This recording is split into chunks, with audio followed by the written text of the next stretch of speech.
Hi all, I am Anish Chandran, Assistant Professor, Computer Science Department, Jyoti Engineering College, Chergurti. In this session, I am going to discuss about the mass storage structure.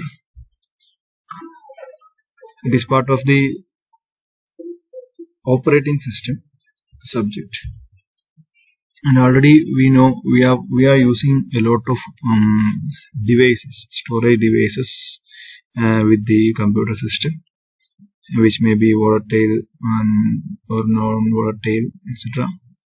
But today we are going to discuss about the type of the storage devices and structure of these devices. Okay, we are already familiar with the devices like disk, CDs, DVDs, then pen drives, which are actually flash storage devices, then like RAM, ROM, etc. Then here I am going to discuss about the devices basically we are using with the system which are actually used to store a large amount of data. First one is the magnetic disk. It actually provides a bulk of secondary storage of modern computers. That is, it is the first storage device which is more familiar for you people. It is actually the hard disk we are discussing. Here we can see the moving head disk mechanism.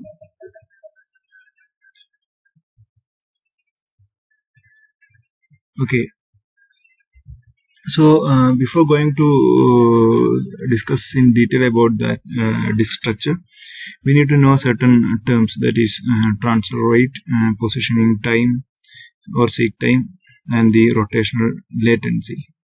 Okay, transfer rate, as the name implies, it is the rate at which the data flow between driver and computer. And the positioning time or random access time is the time to move disk arm to desired cylinder. What is cylinder? It will be discussed later.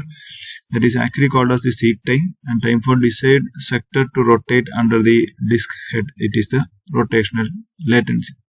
So you just keep in mind that there is a transfer rate, positioning time, and rotational latency, which will affect the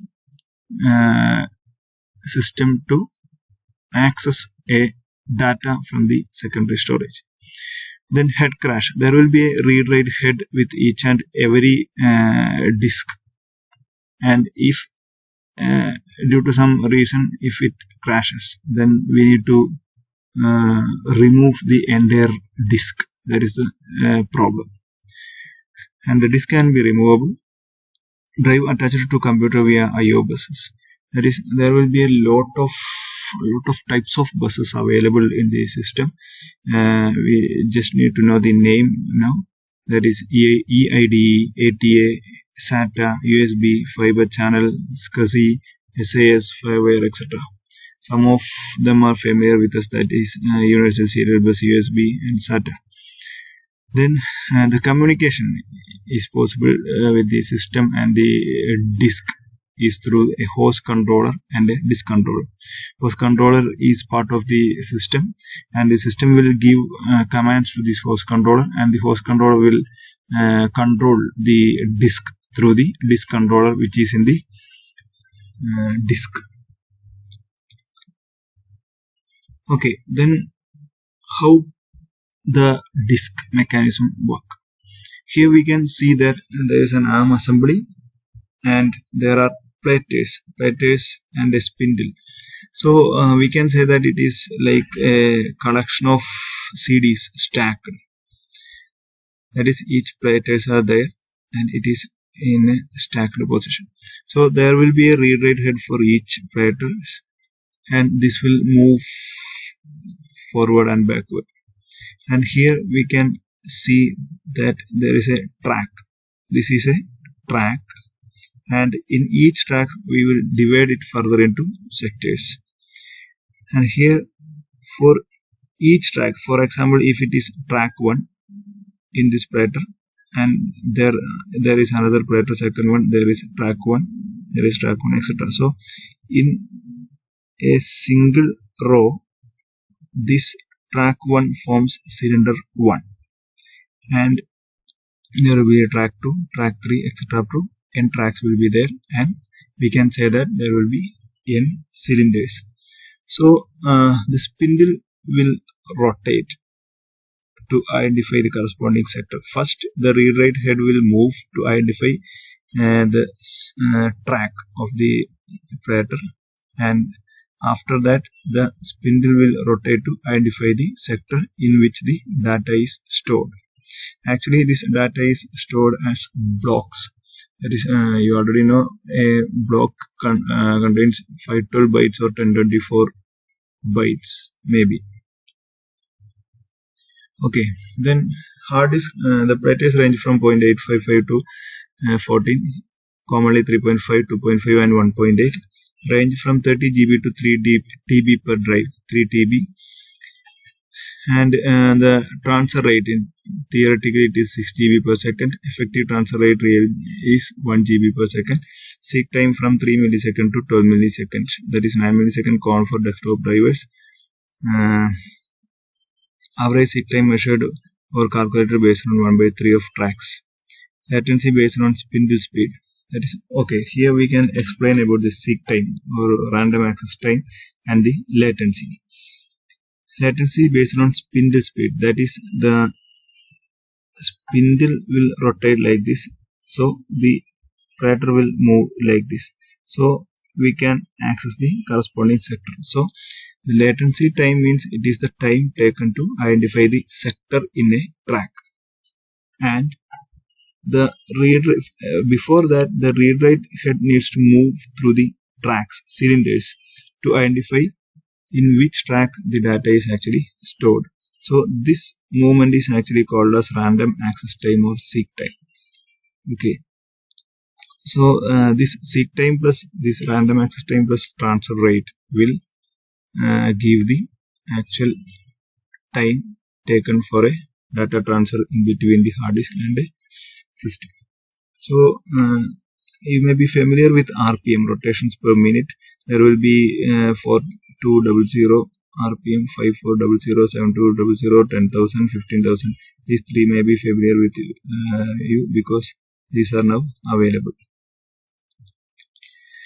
Then the next type of disks are solid state disks. That is, it is actually a non-volatile memory used like a hard drive. Many technology variations will be there, but the main advantage of using this solid state disk is that it is more reliable than HDDs. But there will be lots of disadvantages, like more expensive per MB, maybe have shorter lifespan, less capacity. But the real advantage is that it is much faster. Okay, so it is actually used with some small 11-inch laptops like devices, which needs more speed rather than more storage. Then next one is the magnetic tape. It is a very early used secondary storage medium. It is actually used as a permanent storage device which never needs to access frequently. This early secondary storage medium evolved from open spools to cartridges, relatively permanent and holds large quantities of data. That is the main advantage, but the access time is very considerable time. That is, it needs more time to access a single data.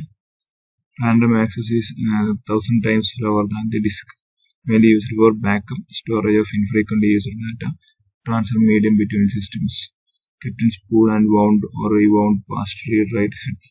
Once data under head, transfer rates comparable to disk is 140 MB per second, and data 200 GB to 1.5 TB typical storage is possible. Okay, the next case is the disk structure. Disk drives are addressed as large one-dimensional arrays of logical blocks. Okay, here we need to know about the logical blocks. The system will store the data as logical blocks, which may be 512 bytes or 1024 bytes of size. and the system will access a block of data and system will write a block of data to the disk. That is, with respect to the disk, the system will access a block of data at a time. Okay, then low-level formatting creates logical blocks on physical media. The one-dimensional array of logical blocks is mapped into the sectors of the disk sequentially. So these sectors actually contains blocks of data. So whenever a system needs to retrieve a data from the secondary storage, it will retrieve a block from the sector from the hard disk. Sector 0 is the first sector of the first track on the outermost cylinder. Mapping proceeds in order through that track, then the rest of the tracks in that cylinder, and then through the rest of the cylinders from outermost to innermost. So the storage is a sequential process. Sector 0 will be first filled, then the next sector in that particular track will be filled, and after that particular track, the next track is the next one in the cylinder, and after the completion of one cylinder, it will move to the next cylinder and do the same. Logical to physical address should be easy except for bad sectors, because it is actually mapping to the block of the data. Okay, the next one is a disk attachment. There will be lots of types of attachments are there. That is, first one is host attached storage accessed through I/O ports talking to I/O buses. This is a common one. Here the storage is attached to the host, and the host will access these ports. Access these storage through I/O ports, and for that purpose, it will actually use I/O buses. SCSI itself is a bus up to 16 devices. It is an example. It is up to 16 devices on one cable. SCSI initiator request operation and SCSI targets perform tasks. Okay, each target can have up to 8 logical units attached to device controller. So by using small computer system interface, we can connect up to 16 devices on single cable. So it will be very helpful. The next one is a fiber channel, and fiber channel is high speed serial architecture, can be switched to fabric with 24-bit address space. The basis of storage area. Storage area network is the next topic we are going to discuss, in which many hosts attached to many storage units. Fiber channel is more much faster cable channel actually, through which we can perform data transfer in a higher rate. You are directed to bus ID, device ID, logical unit. The input-output unit directed to bus ID, then device ID, then corresponding logical unit in that particular area. Storage array can just attach disks or arrays of disks. Storage array has controllers, provides features to attach the host. Here we need to consider a controller, because for each and every devices there will be a device controller. It is actually a chip that is like a processor which is used to control that particular disk. So whenever a device is attached to a particular system, there will be a device controller, which is a hardware component which resides in the device itself, and there will be a device driver, and that device driver will be installed in that particular system to which it is connected. And after the completion of successful installation, by using that controller and using that driver, the system and device can communicate. So the system will only give command to that particular controller, and that controller will perform the task. Okay. So storage array has controllers, provides features to attach to host, provide ports to connect host to array, memory controlling software, sometimes environment, etc. A few to thousand of disk. RAID is a technology which is actually a storage array. So we can use storage arrays uh, in different ways. We can see that it is a storage area network common in large storage environment, multiple hosts attached to multiple storage areas flexible. Here we can see it is a storage area network and lots of storage arrays are connected, and these are connected through this storage area network, and this can be accessed by the clients through some just LAN or WAN network. So these servers will have some control over this access, and it is a more efficient way and commonly used way of storing data. SAN is one or more storage arrays connected to one or more fiber channel switches.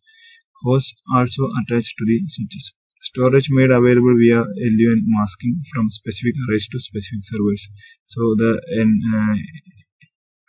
client will never know about the details of the storage structure. Easy to add or remove storage. Add new host and allocated storage. It is quite easy. Our low latency fiber channel fabric. The next one is the network attached storage. Network attached storage is storage made available over a network rather than over a local connection, remotely attaching to file systems. NFS and CIFS are common protocols. It may be familiar to NFS and CIFS, network file system. Implemented via remote procedure calls. Remote procedure calls means whenever a client needs to access a data or a program or something from a remote system, it will invoke a remote procedure call, and after executing that, the result will be given to the client, because this procedure call will be executed in the network area or the server side, and the request is satisfied by that server between host and storage, or typically TCP or UDP or IP network. That is, TCP and UDP are protocols which are used to transfer data in a proper manner. SCSI protocol uses IP network to carry the SCSI protocol, remotely attaching to devices blocks. Okay, SCSI protocol uses IP network to carry the SCSI protocol. That is, SCSI we are familiar with SCSI. So by using iSCSI, we can implement it in a network. Okay, that is the session. Thank you.